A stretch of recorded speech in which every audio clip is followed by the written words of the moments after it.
29 anos, minha paisagem natural eram os fundos do Sesc Copacabana. E uma série incontável de janelas de prédios vizinhos. Copacabana de Fundos é aquela que ninguém conhece, mas que é a vista da maioria de seus moradores.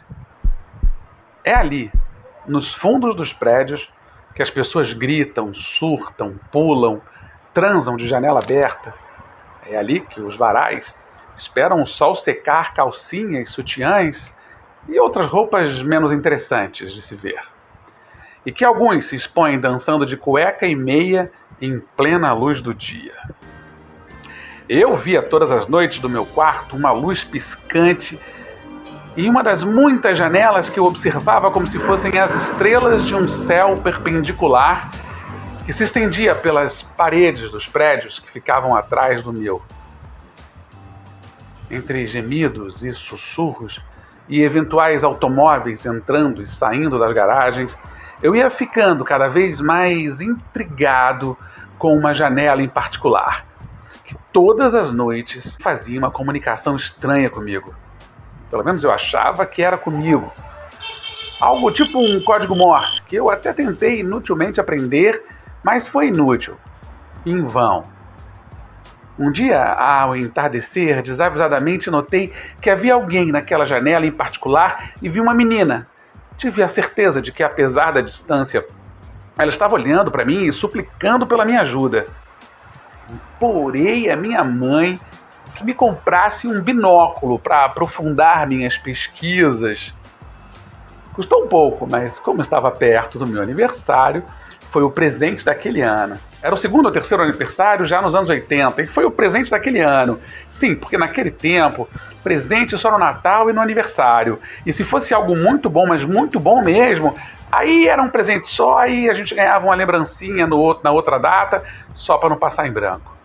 Costumava ganhar cuecas, meias e mais meias desses anos de único presente. De posse do meu incrível binóculo, que meu pai, a pedido da minha mãe, havia encomendado a um amigo que chegara recentemente dos Estados Unidos, passei a me sentir um Sherlock Holmes. Tudo bem que Holmes era inglês, mas isso não fazia a menor diferença para mim na época.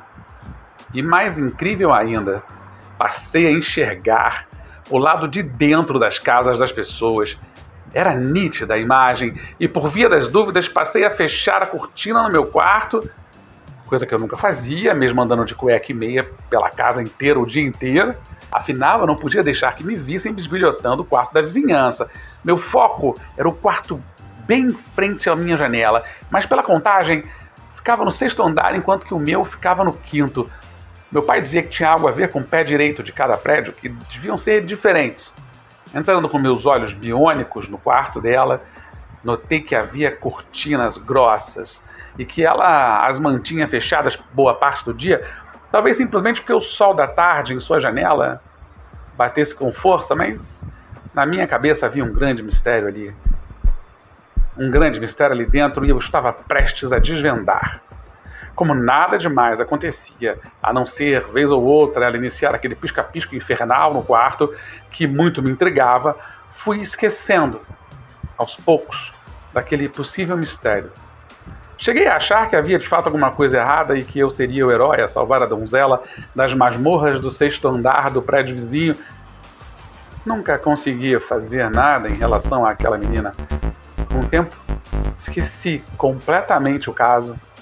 Passei a focar o meu binóculo em quartos mais apimentados, afinal era adolescência florescendo, e em alguns quartos de cortinas abertas, as imagens não precisavam de explicações. Um dia minha mãe me pegou em plena madrugada, fuxicando a vida dos outros, e o meu binóculo passou a ser monitorado. Solicitado mediante protocolo assinado em 2 vias, autenticadas em cartório, e aí já viu. Não tinha mais a menor graça. De vez em quando, me pegava olhando para a janela da menina misteriosa que, a essa altura do campeonato, também já não era mais uma menina. Até que um dia, novamente, aquele acende, apaga a luz, recomeçou. Me provocou palpitações, mas não era nada. Talvez fosse ela se divertindo às minhas custas, sei lá. Muito inventivo, eu imaginava todas as tragédias possíveis, mas, sinceramente, se algo tão grave quanto eu imaginava tivesse acontecido, seria noticiado pelos jornais ou pela vizinhança. E o fato é que durante o dia nunca mais vi aquela menina. E a luz, já convencido de ser algum defeito, virava a bichinha, dava lá suas piscadelas, só para eu ter uns sobressaltos. Alguns anos mais tarde, andando no quarteirão bem onde eu ainda morava, percebi alguém vindo na minha direção. Ao se aproximar, muito mesmo, ela esbarrou em mim, meio que de propósito, claramente de propósito, e num tom meio irônico disse: "Era você que ficava desfilando de cuecas vermelhas com as janelas abertas, bem em frente à minha?" Eu só consegui balbuciar que nem sempre elas eram vermelhas. O meu Sherlock era investigado minuciosamente por uma Watson muito mais talentosa do que eu. Ah, doce ingenuidade da infância.